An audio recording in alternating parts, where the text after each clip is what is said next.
Okay, well, good evening and welcome to our November 17th, 2025 edition of Week to Week, Political Roundtable from Commonwealth Club World Affairs.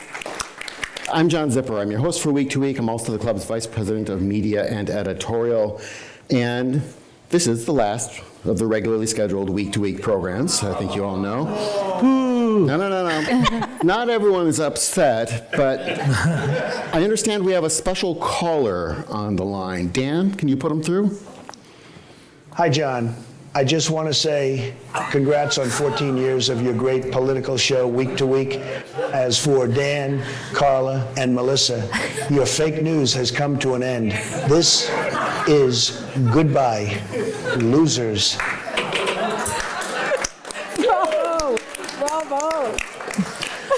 That's called AI, by the way. Well, let's talk about some real voices in the news, and let's meet our panelists for today. Right next to me is Carla Marinucci, veteran political journalist, former political writer for the Politico California Playbook, and of course, former senior political writer for the San Francisco Chronicle. Welcome back, Carla. Thank you. Good to be here.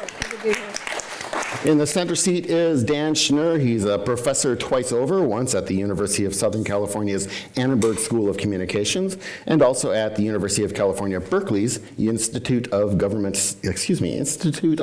Studies. Hello again, Dan. And on the far end of the stage is Melissa Cain, legal and political analyst and an attorney. So welcome back, Melissa. We've been doing it for 14 years. You know how we do it. There are some question cards spread throughout the room. If you have questions, write them down. Our great volunteers will pick them up and bring them up to me. And let's get started. Now, let's start with California and scandal. And our Republican audience members will be very pleased to know that this involves Democrats close to Governor Gavin Newsom. So, very briefly, Newsom's former chief of staff, Dana Williamson, was recently arrested by the FBI on corruption charges. There are a lot of elements about this and other people who have been dragged into it. So let's start with you, Carla. Lay out the situation. What on earth is going on? Oh, Lord, this one is really interesting. Dana Williamson, described as the consigliere for Gavin Newsom as chief of staff for almost 2 years, a real power broker in Sacramento, somebody who worked with Jerry Brown, knows her way around the Capitol, arrested and put through a perp walk, 23-count federal indictment. This involved bank fraud, wire fraud, siphoning, the charges siphoning off about $225,000 into a dormant, from a dormant campaign fund of Javier Becerra, who was, of course, the Attorney General, then Health and Human Services Secretary. That's one issue. Another one is tax problems, about $1 million in money that the feds are looking at from a COVID era loan from a small business, which were spent on luxury goods, fancy travel. This is a thing that has rocked Sacramento, but also has the potential to really blow back on Gavin Newsom as he becomes the front runner in the presidential race, and Javier Becerra, who's running for governor. The question's been posed. If he didn't know what this was happening to his own campaign funds, how is he going to run the state of California? He's running for governor. So a lot of drama up in Sacramento on this one. Dan, was this a hand grenade thrown in the middle of Sacramento? There may be several. A few things are notable. One, Ms. Williamson's attorney, McGregor Scott, the former U.S. attorney for Sacramento, lashed out against the FBI agents for the way that they arrested her and how unnecessarily aggressive it was. Now look, everyone is innocent until proven guilty, but it's been my experience that when the defense attorney concentrates not on the substance of the charges, but the manner of the arrest, that is often somewhat telling. My own feeling is that Becerra will come out clean on this. He may look like he was duped. It might not be the most flattering appearance for him that he didn't know that he was having money stolen by him from his own staff. But that's awfully hard to pin on him. Newsom's is more of a challenge. Originally, the first charges reported against Williamson, as Carla mentioned, were tax fraud and corruption, embezzlement charges. Neither are very good looks, but it is completely reasonable to understand, to believe that the governor knew nothing about either one. There would be some questions about when he knew and how he reacted. There is some fuzziness about when she took her leave and that sort of thing. But the real issue, which Carla just mentioned briefly, is the Newsom administration had been investigating an online gaming company called Activision for all sorts of sexual misconduct issues. They had been a former client of Williamson, and when the administration decided not to aggressively pursue the charges against them and to drop the charges, some civil servants in the administration who were handling the oversight resigned in protest. It is entirely possible that Gavin Newsom did not know that his chief of staff was involved in these type of discussions, but it's not difficult to see a Republican general election opponent or a Democratic primary opponent talking not about taxes and even about corruption, but about very serious allegations of sexual misconduct not being pursued by his administration because of guidance from his chief of staff. This story is going to continue for a long, long time, but that last thread of it is the one that really creates a potential problem for Newsom. And I think how he handles it, how he responds, I think will have as much impact on his presidential aspirations as anything. His staff, and I'll wrap up in just a second, John, his staff's original response was dismissed by the very respected LA Times columnist George Skelton as, quote, sophomoric, because they implied that this was happening because of the Trump administration Justice Department not noting, as Skelton did, that in fact this case had begun almost 3 years ago under the Biden administration. Newsom is certainly capable of doing better than that, but he's going to need to do better than that, because otherwise that's the kind of thing that could swamp a nascent presidential campaign. Melissa, your take on this? So it's been so interesting. So if you read the indictment, it's all like person, well, I mean, it names obviously Dana Williamson, but then it's like person one, company A, public official one. And it's been so fun. It's like those, if you have a dog or a cat and you put their food in like a little tray to make it a little harder for them to eat, so they feel like they're working and like they're hunting. Like every political nerd was like, to the computer, like immediately, like we're deciphering who's person A, who's company B. So this has gotten so much, so many legs in terms of the people who are around. Miss Williamson did not have a lot of, let's say, defenders. It's a tough world in Sacramento, so a lot of sharp elbows, and so there people have not said uniformly nice things about this person and the way she conducts herself, which would be beside the point, except for the fact that what Professor Schnurr pointed out is the real thing here. This seems to, if you dig, it seems to have started when one of the people who resigned because the governor kept mucking with the Activision investigation. One of the people at what is now the California Civil Rights Department who resigned started making FOIA requests, demanding all the communications between the governor's office and what is now the CRD, sorry, it just changed, and the CRD. And these inquiries are kind of the thread that got pulled, and then all of a sudden we're looking at tax returns and we can see all the Gucci bags and the trips to Mexico. And then you keep pulling and it's like, what is this $10,000 that keeps coming out of this Becerra account every month, right? So if you look at the timeline, that's what looks like the first thing. And so being really aggressive is actually important when you're talking about, I've got this client and I'm going to be in here advocating. Now, by the way, Activision, this case was crazy. They settled the sexual harassment part for $8 million, right? $8 million was the good, corrupt plan. You know what I mean? Like this was like the bargain that they got. And then there was an underpayment or like a pay disparity part of the claim that they settled for like $56 million, right? I think it was 56, it might be 64. My brain, I was just looking here, but it was a really lot. And so think about what might have been at stake if that's the settlement, right? Like it was a big deal. It was a big case. And that does seem to be behind this. And I'll tell you, if you dig into the files, a lot of them are filed under seal. And the reason for that is because they want to continue the investigation. And I think they're continuing to try to go a little higher and a little higher and trying to get somebody else in the governor's administration, Yeah. maybe even the governor himself, signing off on this sort of, this deal with Activision Blizzard that kind of started this whole thing. So they've still got stuff under seal today, and yeah, so it is a big deal. Sacramento hasn't had this much excitement in a very long time. I could say that. Well, so, and wasn't part of this because Newsom was the target of, or the DOJ was aiming for him? Was that a different thing? That or? is what her defenders are saying. People from the DOJ came to her looking for information about the governor back in the Biden administration.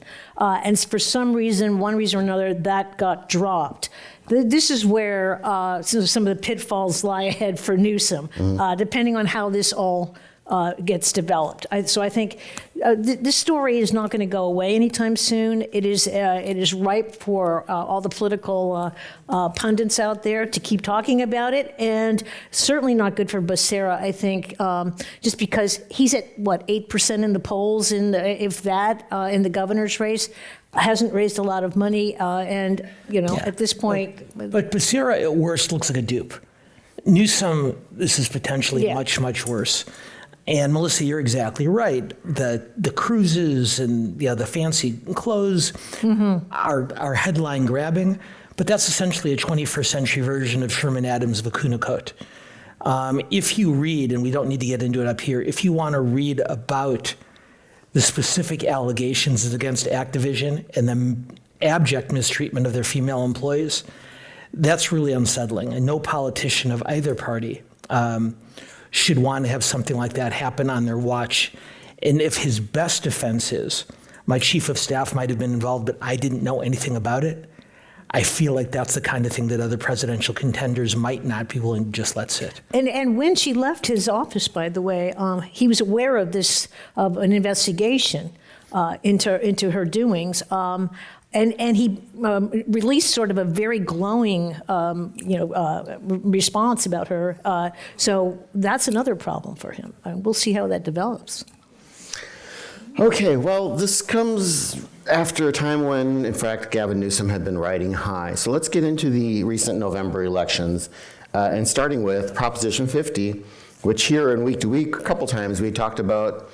Yeah. It only had, when it came out, a little over 50% support, and the expectation is that support goes down. We are expecting kind of vigorous fight from the Republicans. Obviously, both of those are wrong. So, Melissa, let's start with you. What happened with Prop 50, and what does its landslide passage kind of mean for various players? Right, so it passed by like 63% of the vote. The PPIC did a Public Policy Institute of California. I know you people know what that is, but if anyone listening at home, PPIC released some exit polling, and they said 92% of voters at the exit polls felt that districts should be drawn by an independent commission.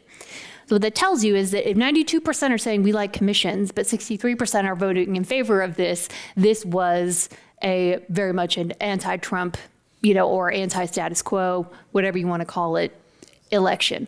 We saw turnout a little lower in Republican districts, places like Inyo County, Kern County, Imperial County.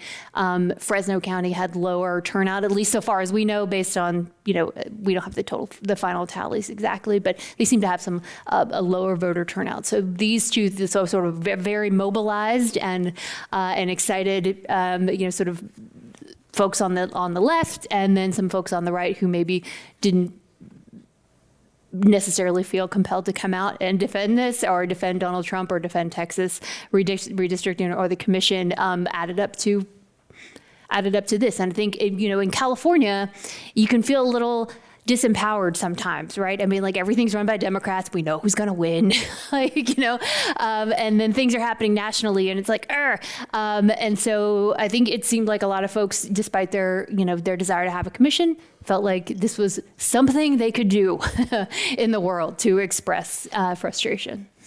I mean, I want to admit, I was one of the people who sat on this stage a couple of months back and said, oh, this is like a mountain too high. I'm sorry. You got to convince voters. It's a very complicated thing. You got to raise, it's a $300 million election. I mean, having the voters change the state constitution, et cetera. I mean, at that point, Gavin Newsom looked like somebody who was betting the farm on something that was just crazy, but he put all the chips on the table and pulled it through. And I think it was part of the argument was stick it to Trump.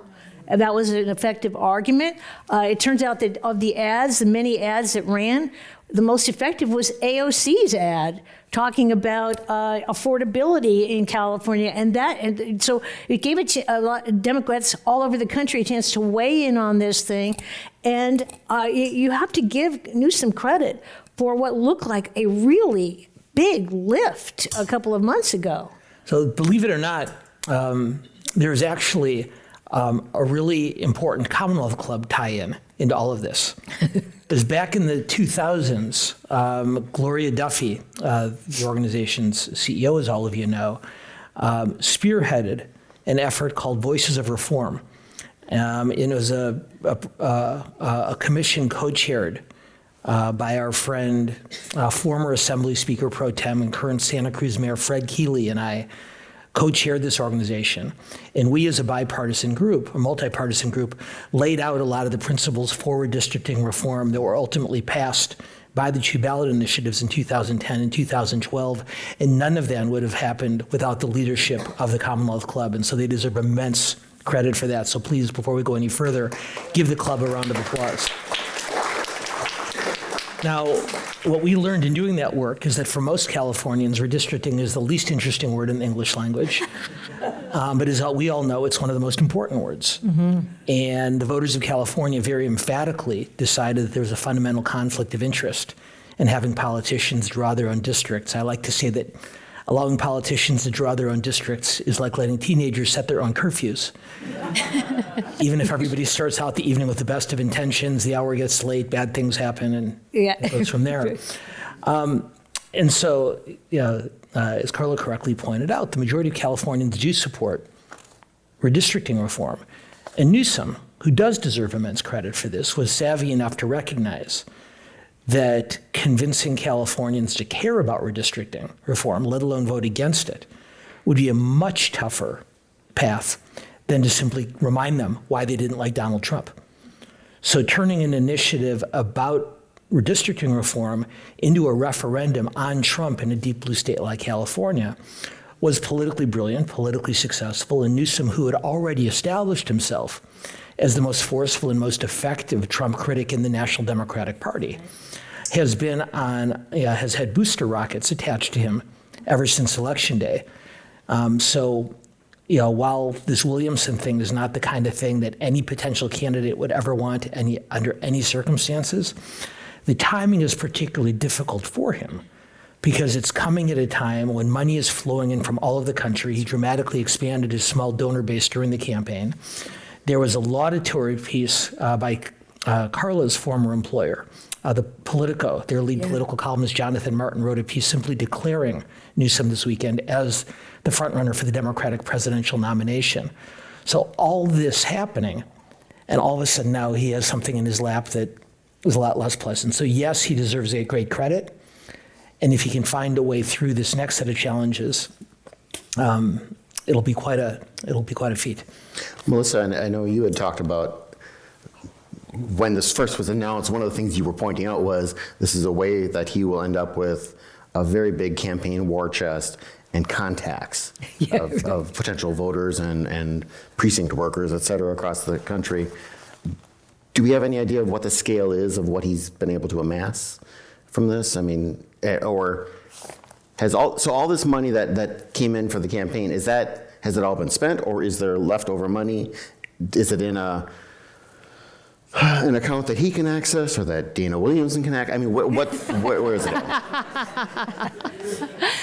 It wouldn't have come to his campaign account. It would have gone to like an IE account, like a different sort of nonprofit account, and only be able to be used for the ballot. Right. But the ballot measure. But if it's Gavin Newsom's ballot measure, what you hear is Prop 50 Gavin Newsom, right? You get that, you get the sort of add-on effect of that. And because it passed and now he's got these rocket boosters, it will lead to the actual campaign where he can spend money on himself. And let's remember, in this campaign, he did something that a politician never does, put out a statement to people saying, don't send me any more money on this. Once the vote was in, then he started fundraising again. John, but, if I can follow up on Melissa's point really quickly she's exactly right, just from an emotional standpoint. Democratic activists, not just here, but elsewhere, are incredibly motivated by this. Yeah. But there's a logistical component to this also. Even though raising money for a ballot initiative requires an account specifically for the initiative as opposed to his own campaign coffers, because he was the chief sponsor, he and his campaign committee have access to the tens of thousands of Democratic small donors from across the country who gave to the initiative. Now he can contact them directly, saying, hey, remember when we worked together to beat back Donald Trump back in 2025? I need you again. And if you listen to his announcement, his victory speech on election night, two things struck me. One, with the possible exception of Zohran Mamdani, it was the angriest victory speech I've ever heard in my life. Usually when you win an election, you're happy. But it sounded like the beginning of a declaration or a continuation of a declaration of war against Trump. But he also, he very specifically called out the governors of Virginia, of Maryland, of Illinois, and other Democratic states. I mean, essentially, he was calling to the voters in those states, saying, you need to do the same thing. That's a really nice way of positioning, particularly in a state like Illinois, where there are rumors that the governor there, who just put $20+ million into his own campaign account, might possibly run for president himself. Yeah, it does help when you are a billionaire. Well, so let's get into some of the other election results from early November, because Proposition 50 was not the only sign of Democratic fervor and energy and such. We mentioned Zohran Mamdani winning the mayoral election in New York. Moderate Democrats won gubernatorial races in Virginia and New Jersey. And the results that actually, to me, show the depth of this energy is that Democrats flipped 2 down ballot seats in Georgia for the Public Service Commission. I mean, those are the things that people don't vote for if they're just coming in to vote for top line people or something. I think this was, there was no good news if you're a Republican from that election. Well, but in Georgia, my people. So in Georgia, they have it's sort of like the California PUC, but it's elected. And, I saw that and was like, man, sometimes I wish we elected them in California because yikes. Anyway, so the turnout was really low. It was like 23% turnout. So, and Atlanta was having a mayoral election at the same time. Now, it was the incumbent who won in a landslide, so I don't want to overstate that. But there were a lot of reasons why the Republicans didn't really turn out necessarily. There were the ideas that this reflects among Democrats really a sort of desire to do something, and also anxiety over power and utility bills. Georgia is also hosting, as you might imagine, as a lot of places are, data centers. People are concerned about not only losing jobs to AI, but also having their energy bills go up. So it reflects a lot of that anxiety as well. The Republicans who were ousted were longtime incumbents. So there's this idea of like, we have this new anxiety. We want new people to kind of respond to that. So there's a lot of reasons, but I wouldn't nobody showed up. So I wouldn't read too much into it, given that these were like the only 2 things on the ballot. Okay. And then other places like Atlanta had a thing, and then there was a special congressional district. But like for most of the state, this was it. And they just didn't show up to vote, even though, but to your point, there was certainly a motivated group that did. I think one of the interesting things was what Democrats can learn from the Mamdani race. He kept it simple. He had a bumper sticker, essentially, campaign, freeze the rent, lower groceries, free child care. 4 things that voters concentrated on, all on affordability. That he cannot deliver. Yeah, that maybe he can't deliver, but voters got the message. Yeah. And many Democrats out there, including like Ezra Klein, if a lot of you follow him, said this is sort of a roadmap for what Democrats need to do going toward the midterms. 6 for 6, 6 for 26, whatever, a simple agenda that voters can follow based on affordability. And I think that is the lesson. I would say it also helps if you're running against a catastrophically flawed candidate. Like, Yeah, running against a scandal-ridden incumbent and against a former governor who resigned in disgrace is a good way to start Right. campaign. But you talk to your Gen Z voters, which I got 2 Gen Z sons, and they basically, this guy was a fresh face in a new generation and somebody outside sort of the old circle of politics. When we talk about San Francisco and that all that changing. I think that is another message, is that Democrats have got to start looking outside the traditional bounds, and you're starting to see that happen, even here in San Francisco. One of Cuomo's advisors talked about how they had put together the necessary vote totals they'd require from different parts of the city in order to win. The remarkable thing is they hit all those totals. Mm-hmm. But because Mamdani turned out so many low propensity or unprecedented people who hadn't voted before, Cuomo hit his vote numbers and was still swamped because of the level of turnout and the enthusiasm that Carla is talking about. More broadly, John, I'd offer just a couple thoughts. One, you're exactly right. It's a night, it was definitely a very, very great night for Democrats. Mike Johnson the next day said, well, Democrats won blue areas, but it wasn't that they won New York City and New Jersey and Virginia, but rather by the margins. And once again, this meant a base that was so much more motivated, not just for Mamdani, but as you said, for 2 relatively low-key centrists like Governors Sherrill and Spanberger. The Democrats turned out in such larger numbers for them than they did for Kamala Harris 12 months earlier is really telling. That said, I think there's one cautionary note in this for Democrats. The Democrats' biggest challenge in the last 3 presidential elections has been working class voters, and in particular working class men. And of course, as all of you know, working class is the polite term we use in the country today for people who didn't go to college. Andrew Cuomo won the non-college educated vote in New York City. And even while Mamdani won by a landslide, he still was not able to carry a majority of that vote that did not have a college education, which means for all the undoubtedly, indisputably valuable lessons that Mamdani may have provided the Democrats, there is still a lock that they have to pick that they have not yet figured out a way to do.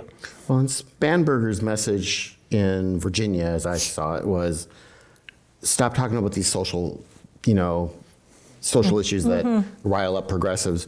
Talk about, affordability, which again, Mamdani is a message from a different area along this political spectrum.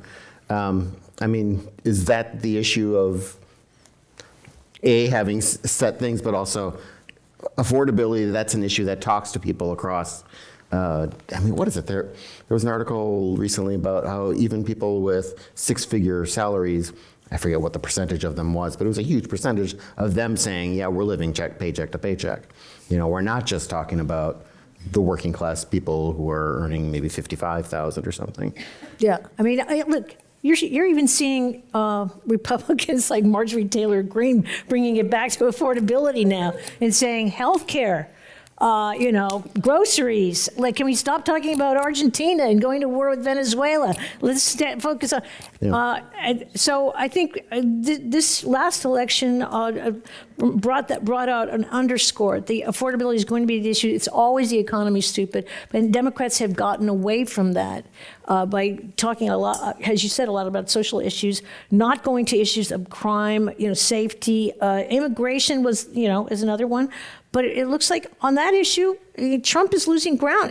The Republicans are losing ground and losing support. We're looking at his polls on basically every one of these the major issues. He's not making any advances here. So he's losing. 2 quick points just to follow up on I don't know what Carla was saying.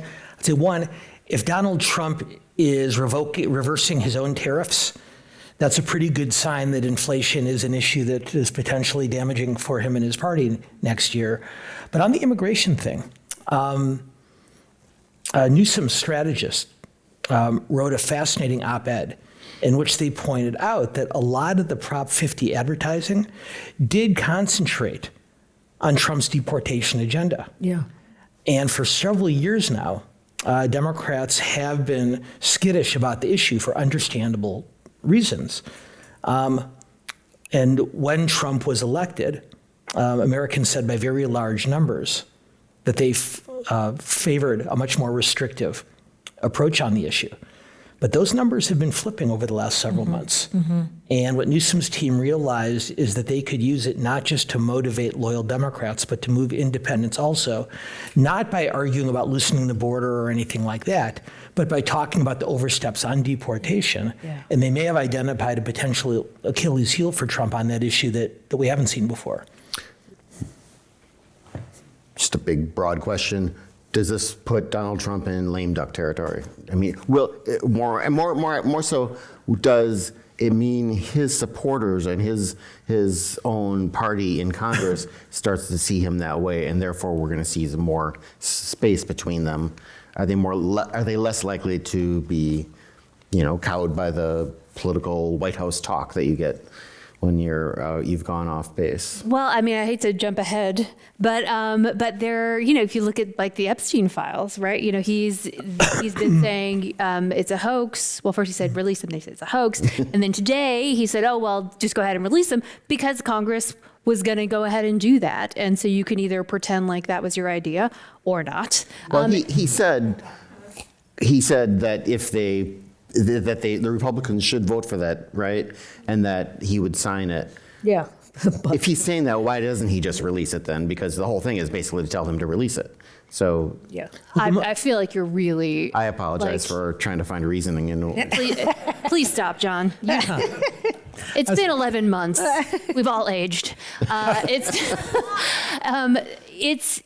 It does seem to be showing like the fact that this is like the one issue that if you're a Republican member of Congress, and look, anybody who's been a journalist or had to interview some of these politicians behind closed doors will tell you they will, and it's not just a Trump thing, but it does happen, that they'll tell you, I can't believe I have to cast this vote or say this thing that I don't really want to say because I can't risk alienating this group of voters. But there's this issue where they can appeal to the MAGA voters and stick it to Trump. And how many people are taking that off ramp and sort of going there and saying, hey, I'm going to vote to release these files despite Trump. And then he had to just sort of do the follow up. Shows that there are some cracks happening there. I think the Marjorie Taylor Greene thing is she has detected, I don't think she woke up one day and decided to be a statesman. I think she detected a change in the wind. It was like, that's where things are going, so I'm going to go over there, indicating that, she's seeing something inside the Beltway and inside her voters that leads her to believe that this is sort of the next step, the post-Trump sort of next steps. We're already seeing a little bit. I think these things are sort of indicative of some I cracks. think Marjorie Taylor Greene's move is the tell. The writing's on the wall after this last election. She sees a lame duck there, and it took. We'll see how truthful she is in terms of her feelings and her apologies and so forth. But the fact is, it looks to me like she's looking to see if there's a lane for her to run for president on that side. I don't know if that's true or not, but it's just like J.D. Vance. That's what people said when Trump was going to run for president. Yeah, So J.D. never say Vance, never. how popular is he with the MAGA crowd? I don't know. She's got the MAGA crowd, but she's going back to some of the issues that they really cared about. But this goes broader than Marjorie Taylor Greene, and it goes well beyond Epstein. In addition to Taylor Greene, Lauren Boebert ended up in the White House Situation Room talking to the Attorney General of the United States and the White House counsel about the importance of her switching her vote. But beyond Epstein, Trump a couple weeks ago did an interview with Laura Ingraham on Fox News, in which he talked about his support for expanded H-1B visas, which, as all of you know, for high-tech and other skilled workers, and talked about the need to expand the number of international students coming into this country. And the base went crazy over both of these. Yeah. So you got Epstein, you got visas, you've got students, you've got inflation, You've got Nicaragua and Gaza and Ukraine. Venezuela. you mean. Argentina. And so the end result, and if you've noticed, even the fight about Tucker Carlson and Nick Fuentes, you had Ted Cruz. Explain what that was briefly. Okay, so Nick Fuentes is this anti-Semitic podcaster who did an interview with Tucker Carlson. I would charitably put it a very fawning interview in which Carlson did not ask him any challenging questions about the most outrageous statements he's made over time.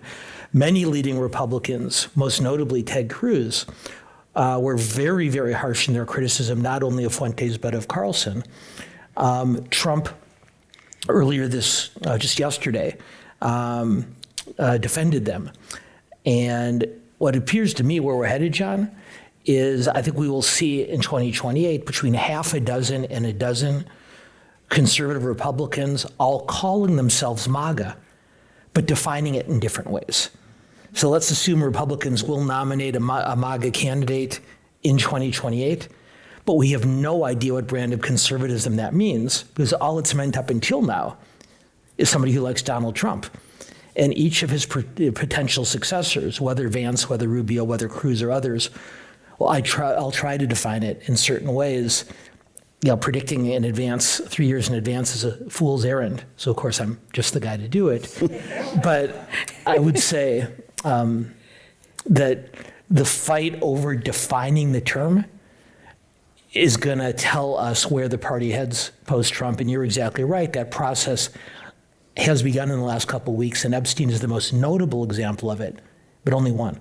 Can I just say, I think one area where Trump has really, given himself some major serious blows is the Ghislaine Maxwell issue. His refusal to say that he rules out a pardon for her is something. A lot of these MAGA people are just like, no way that is going to fly with them. Another area I think is on the whole White House, renovation, quote unquote, where every night looks like a Marie Antoinette, party going on there, or Mar-a-Lago, and they're posting this stuff online while people cannot afford, or are not getting their SNAP benefits. And the original MAGA sentiment was taking out the fat cat establishment in Washington. So I think you do make a good point there. So there was an interesting angle to this Epstein file. So the House Democrats released a few of the Epstein emails to Ghislaine and to Michael Wolff, a journalist who apparently had been in contact with Jeffrey Epstein, and both Epstein was telling him negative things about Donald Trump, and he was like urging Epstein to, go after Trump. Is that normal journalist behavior? Was he just behind the scenes working a contract? Some of the normal journalist behavior right now is, and this is a good example. He seemed to have been, and there was a New York Times reporter also kind of appeared to be giving advice at some points. Look, this whole story is just amazing anyway, but your points are all well taken. This has been going on for months now. I think they're thinking, we've got to get rid of this. This is going to continue to just drag the Republicans down. But the fact is, there's still a lot of unanswered questions. Going back to Ghislaine Maxwell, we still don't know how she got the cushy VIP prison treatment that she's getting. Don't we, though? Yeah. Yeah.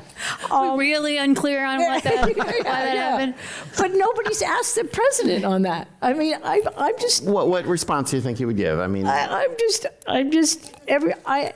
a reporter, I watch those White House press briefings and the White House press conferences, and I'm screaming at the TV. I don't know about you. No follow-up questions to Of course him. not. Half of them are like Maha podcasters. Right, exactly. Well, The next issue, you can actually want to get into this, just kind of where you think it falls, and that was the government shutdown, right? The longest now. They set a record. Yay, we're number one. Yeah, really. What was accomplished? Who won? Who do voters perceive to have won? Let's talk about that, Melissa. Well, actually, to tie into the Epstein files, and I apologize, I really don't even like this topic, is that there is a theory that the reason that these Democrats, or one reason that the Democrats sort of agreed to end the shutdown is to force the vote on the Epstein files. Like once the government opens up and everybody reconvenes, now you have to deal with the thing that was on the agenda, that the shutdown effectively sort of stopped all work and all business. That now has to, and that machine has to keep going, and so potentially could do some damage. And so that is a theory about why that happened. Another theory is that it is to allow people to enjoy Christmas. And by people, I mean Americans and retailers. Because if you are shut down and people have lost their SNAP benefits and they're furloughed, and et cetera, then, Christmas is ruined. And Santa Schumer? And no one will, and no one will buy anything on Black Friday. And this is all bad. And so we opened it. So, they continued a couple things they funded through the end of next year, like SNAP benefits through September, but a lot of the budget they only funded through January. So we're actually going to be right back here. But at least from November to January, we've got this moment. And, the fact that this is like prime shopping season is not lost on people trying to figure out exactly why it ended the way it did and when it did. Dan, any thoughts on the shutdown and the resolution, if there was one? So if you take the 8 Democratic senators at their word, which I think is reasonable, they opposed this deal, but they were looking at the real world consequences of children not getting food stamps, of airports shutting down.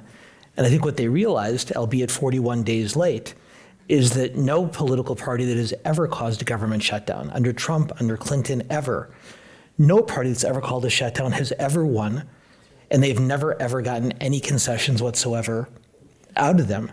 And so what Tim Kaine and Jeanne Shaheen were saying was, we know we're right. We knew we were right 41 days ago. The public knows we're right. The polls are with us. The polls were with us 41 days ago, but it's still not moving the Republicans. So it's very clear that this is not going to end. And they decided that the real world consequences outweighed the political impact. And they've been pretty freely saying that a much larger number of Senate Democrats agreed with them.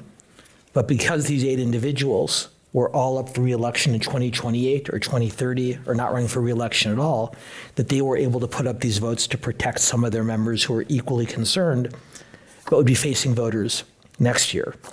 All that said, there's never been any historical evidence that a government shutdown in December or January has had any effect on midterm elections or presidential elections by the following November. But what I think will be interesting to watch between now and the end of the year is, now that the Senate has agreed to a vote on Affordable Care Act premiums, that if that vote takes place in the days before premiums skyrocket, that is more likely to become an issue in the midterms. That's perfect timing, because someone just sent in a question. Do you think the Democrats caved on ACA so the premiums really hit the pocketbook? Or I at mean, least that people saw that the effects of it would really... I think it was a CBS poll this week that showed the plurality of people think the Republicans won that fight. But I don't think the jury's out on it exactly because of that. I mean, I have one friend whose current ACA premium is $125 a month, and she's been notified it's going up to $1,350 as of January 1st. And Americans all over the country are getting these kind of notices. And yeah, the Republicans will be on the carpet for that, especially because they still haven't come up with a plan. You're hearing Trump's talking about, well, let's just give people money and let them negotiate their own health care. What could possibly go wrong with that? You're seeing serious policy Republicans on these issues, like Bill Cassidy, saying we really do have to do something on this. So you can tell that they're concerned about the political impact. You're exactly right.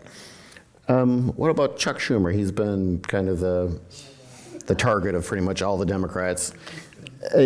Someone said he's done. I mean, there's been people saying that, yeah, this is the final straw for Chuck Schumer. Or did Chuck Schumer get his caucus to do what he thought they needed to do in order to, again, move on for the reasons we talked about? Carla? I mean, I don't hear a lot of Democrats, just effusively praising Schumer or Hakeem Jeffries when it comes to the way the whole shutdown was communicated and going forward. I think there's a lot of concern about Democrats and their ability to reach out to voters and their ability to communicate what the party stands for or where their candidates stand. And right now, Schumer is in the target on that one. I definitely think Democrats are calling for change there.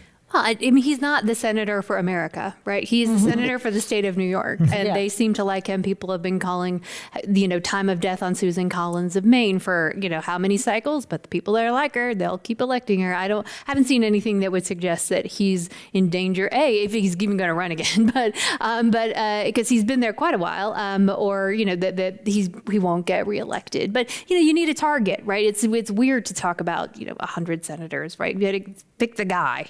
And that'll be the guy we're all mad at. But, frankly, depending on what happens with this sort of next round of negotiations, I'm just not clear that there's a huge move to oust him in New York. So Hakeem Jeffries, as of today, has a primary opponent from the left. And it appears now that Schumer's opponent's biggest frustration is they can't find anyone willing to take his place.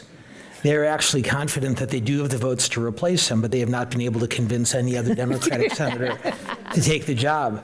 They went after Chris Van Hollen from Maryland. He has said no. They've gone after Catherine Cortez Masto from Nevada, who ironically voted for the budget deal, and she said no. Brian Schatz from Hawaii is Schumer's heir apparent, and he is smart enough not to want to risk that by looking like an opponent to him. I think if Schumer stays in the job, it's simply because they cannot find anyone else willing to take it on. And I would say this, Schumer reminds me right now, and I don't know which one of them would be more offended by the comparison. Schumer reminds me right now of Mitch McConnell a few years ago. Both ascended to power in the Senate very carefully and very gradually over many, many years. And as Joe Biden can tell you, over many, many years, Washington changes. And like McConnell, I see Schumer, and this isn't a criticism, it's just an acknowledgement. McConnell and Schumer see Washington the way they saw it in the 1980s and 90s. And is a much different place now. And just as McConnell's stepping back marked a generational change, if Alexandria Ocasio-Cortez were to replace Schumer as New York's senator in 2028, not because of a primary, but because of Schumer's decision not to continue, to me that's incredibly symbolic of a Senate seat that is shifting from someone who understands 20th century politics to someone who understands 21st century politics. Okay, well, speaking of generational shift, Way to segue. former House Speaker Nancy Pelosi has said she is not going to seek re-election. She will finish out her current term. And that means anyone in this room could be the next U.S. representative from San Francisco. I think we all have an equal chance. I don't even live in this state anymore, and I have a good chance for that. Let's start with the person who's not seeking it, but was thought to have a hunger for it, and that is Nancy Pelosi's daughter, Christine Pelosi. Melissa, she's not running. She's seeking a different seat. Was that wise? Was that one or the other? I'll go with that one. That's wise. No? I think state senate, get your feet a little wet. Yeah. Jumping in to run for Congress, and there are other folks, we can talk about them, who are going to be jumping in to just run for Congress is a tough sell in a place where, because of people like Nancy Pelosi, this isn't a bad thing, but because she's been there since 1987, 88 or 89, the 80s, that there have been a lot of people holding local office who've been holding office in Sacramento representing us, who've been, holding statewide office, holding offices at City Hall, who are ready for this and who have this record of service in public service and in the political circles and can, get the donors and have a track record that it's really hard to run against a whole field of folks like that. So I think that the intention is that eventually that will be the case, but that for this particular moment, it's best to kind of sit that out. Maybe in part because the name recognition, which is great. Also, if we're talking about generational shifts, might actually have more baggage in this moment, and she needs to make a better name for herself if there are a lot of people who want to shift away from that. Dan, your thoughts on the shift? I'm not going to weigh in on the race because I think we'll have plenty of time to talk about it over the next 11 months. But I'll offer you two thoughts on Pelosi. One, it's difficult for me I spend a lot of time in my class talking about non-traditional leaders and non-traditional candidates. Women running for office, individuals from underrepresented minority communities running for office. It is difficult for me to explain to my students what a non-traditional candidate Nancy Pelosi was in 1988. And for those of you with good memories, I'm sure you recall that when she got to the House originally, how dismissed she was, not just by Republicans, but by her fellow Democrats, who saw her as just this rich housewife who'd raised a lot of money and had essentially bought the seat, and they didn't take her seriously. And she and Rose DeLauro just outworked everybody there. When she ran for whip against Steny Hoyer, the conventional wisdom in Washington is that she didn't have a chance because he was a serious political policy head. She was the rich lady from San Francisco, and she beat him. So it's easy to look at Pelosi where she is now. But I think if you want to give her credit, whether you happen to be a supporter or an opponent, looking at how far she's come during her years in Congress really deserves some recognition. The second thing I'd mention is that for all the Democrats who threw rose petals at her feet last week and have talked about what a brilliant political strategist she was, I would argue to you that the one time when the stakes were highest, her party didn't listen to her. Last summer, when she was part of the effort, when she led the effort to convince Joe Biden to step aside, she was the only leading Democrat to publicly call for a competitive nomination process. Barack Obama wanted one, but he wouldn't say it publicly. Pelosi's the one person who said it. After Biden stepped down, she saw the freight train going toward Harris, and she got out of the way and was a good soldier. After the election was over, she got asked by a reporter about this. And this is how good Nancy Pelosi is. She said, quote, "I was somewhat surprised by how quickly the president decided to endorse." Ow. And I think if you think about all the times the Democrats did listen to her and take her advice and follow her guidance, I can't think of a more high stakes decision where they might look back and realize we should have listened on that one. Because even with only 107 days to go, a very truncated competitive nomination schedule, as many have now since said, might have been the better way to go. But she made her case and no one listened, and so she did her best to help. And remember, Biden was still on the fence until she talked to him. Yeah. Right. It was after her conversation with him, and it was so gangster. The way she said, she was like, I just asked him. I just said, you got a decision to make. You know, like the gun or the pen, you know, it was just like, it was such a, you got a decision to make. That's all I said. And it was just like, oh, that's so scary.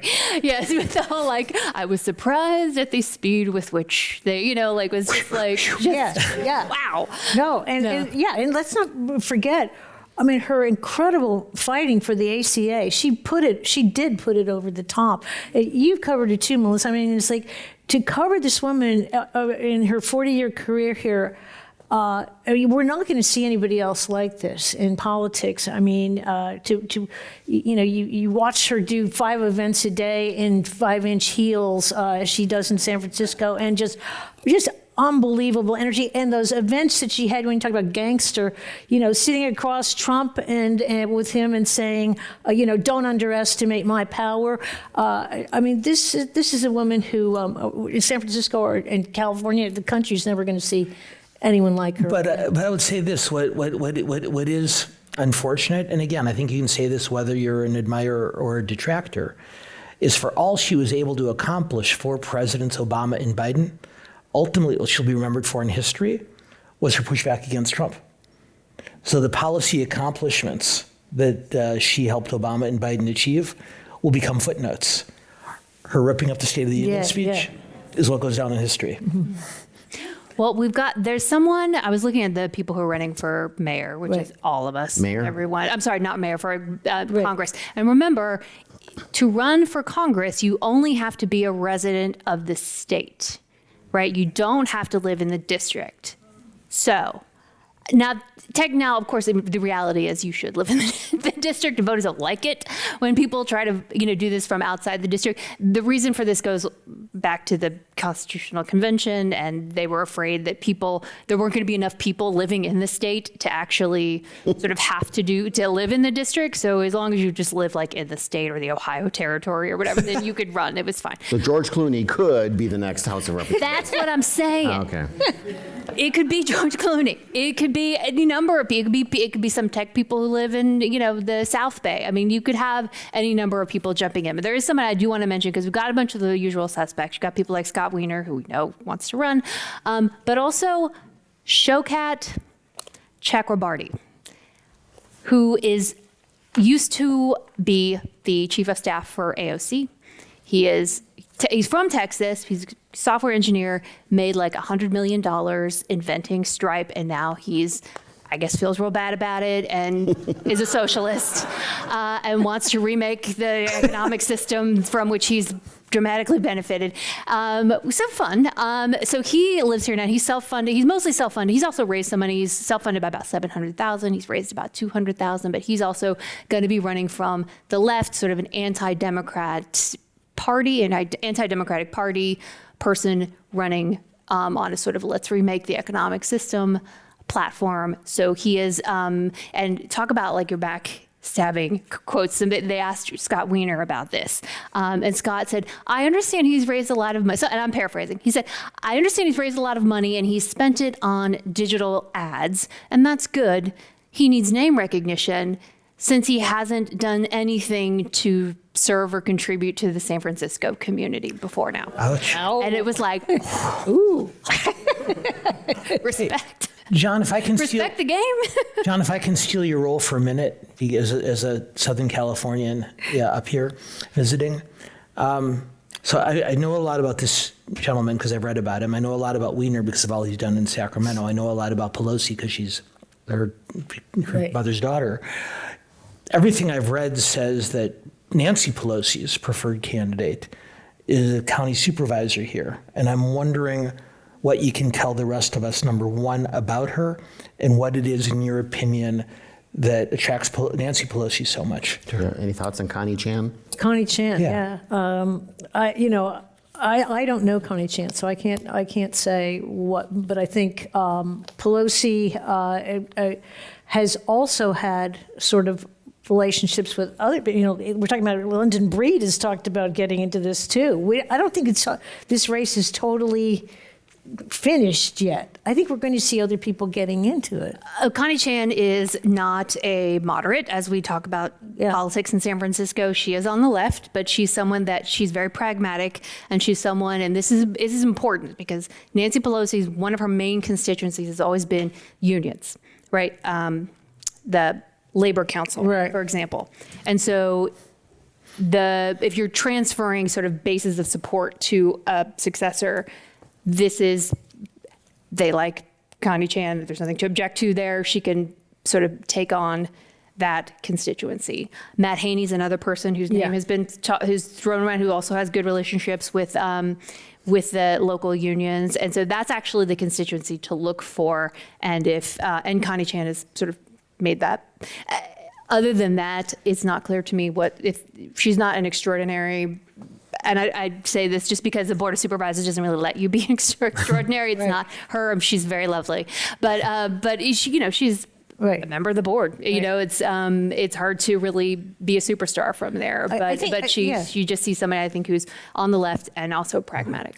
I think Wiener, is coming off a year of a lot of success in Sacramento with legislation on housing, on CEQA, but he's also like in the target, in the bullseye for the right wing in this country. If you go online, they are already, full bore out and attacking him. And he does have controversial stuff in terms of some of the legislation he has supported in the past, and being very open about, his lifestyle and everything else. So I think we're gonna be looking at an interesting race here in San Francisco. Last year, before the Oakland A's moved to Sacramento, it was their turnout. Their crowds were so small, it was suggested that it would be much more time efficient. Instead of introducing the players before the game, they should just introduce the fans.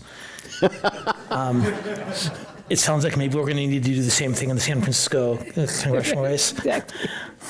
Possibly. So just very quickly before we get to the news quiz, question from the audience. Does Gavin Newsom's participation in the climate conference COP30 down in Brazil, does that help him domestically in 2028? Does that do anything? Or Well, I've traveled with governors overseas. The governor of California is viewed as a head of state overseas, and that's what Gavin Newsom, that was the role he took on.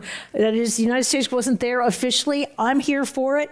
And I think, that worked for him in terms of... Didn't Jerry Brown used to do that too? Yeah, Jerry Brown we did had it our own also. California foreign policy. Exactly. Governor Schwarzenegger Schwarzenegger did it as well. That's right. I would say this. Newsom obviously is going to run for president. And although we were talking about the scandal earlier, he comes into the race with really considerable skills and really considerable strengths. What I saw, and it didn't get covered much in the American news media for understandable reasons, but he was asked about a lot. He was asked about some international issues other than climate. And what I saw is a governor who really needs to brush up on his international relations. And so it's early. He's off Broadway. Most people aren't paying attention to those kind of things, but he's overseas. He was asked about Venezuela and gave sort of a knee-jerk anti-Trump answer. But it was really clear that this is not the kind of thing. Because when Newsom is briefed and when he's prepared, he's really, really good, whether you agree with him or not. His dyslexia has required him to develop an extraordinary memory. And when he talks policy, he can go into the real detail.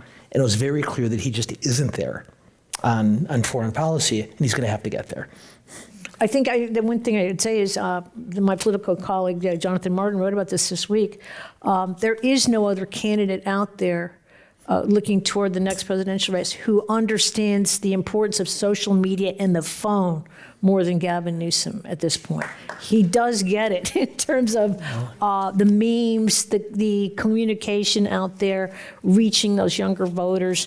There's a lot of problems for him. First one being California.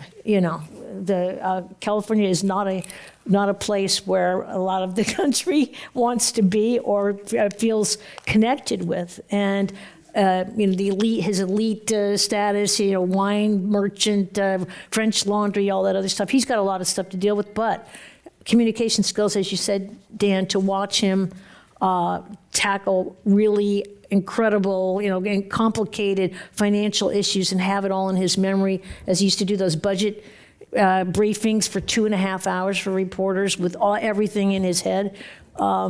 It's that is something that is pretty formidable. Okay, we'll give the last word to one of our audience members who wrote, just want to say how much I've enjoyed your program over the years. Thank you. I look forward to whatever you have planned in the years ahead. Thank you, everybody. I want to thank Carla Marinucci, Melissa Kane, Dan Schnur for a great conversation. I want to thank all of you for coming tonight, and so many of you have come to so many of the programs over the years, as well as everyone watching and listening online. Like I said, we'll be back in one form or another. In the meantime, have a great holiday season, and we'll see you soon. Thank you. Thank you. Sorry?